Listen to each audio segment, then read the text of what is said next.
ఇక ధను రాశి వారిని పరిశీలించి చూస్తే గురువు షష్ఠంలో ఉన్నాడు, శని ఏకాదశంలో ఉన్నాడు, రాహువు ద్వాదశంలో ఉన్నాడు, కేతువు షష్ఠంలో ఉన్నాడు.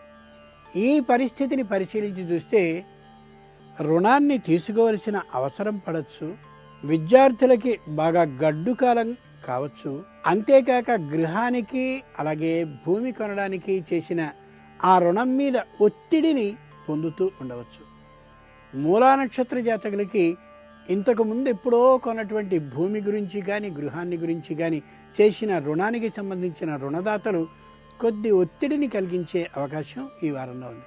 పూర్వాషాఢ నక్షత్ర జాతకులకి ఉద్యోగంలో కష్టమైతే కలగదు, కానీ నిరంతరం బదిలీ అవుతుందేమో అనేటటువంటి ఆ భయం కొద్దిగా మనసులో చోటు చేసుకుంటూ ఉంటుంది. ఉత్తరాషాఢ నక్షత్ర జాతకంలో విద్యార్థులు ఎవళ్ళైనా కానీ ఉన్నట్లయితే వాళ్ళకి ఇది గడ్డు కాలంగా ఉండి మానసికమైనటువంటి అధైర్యాన్ని కలిగిస్తుంది తప్ప ఖచ్చితంగా విద్యార్థులు ఉత్తీర్ణులు కాగలుగుతారు, కానీ మానసికమైనటువంటి అధైర్యం కొద్దిగా కలిగిస్తూ ఉంటుంది. దైవపరంగా అయినట్లయితే ఆదిత్య హృదయ స్తోత్రం కానీ లేదా సూర్యుడికి సంబంధించిన ఇతర స్తోత్రాలను కానీ పఠించుకోవడం అవసరం.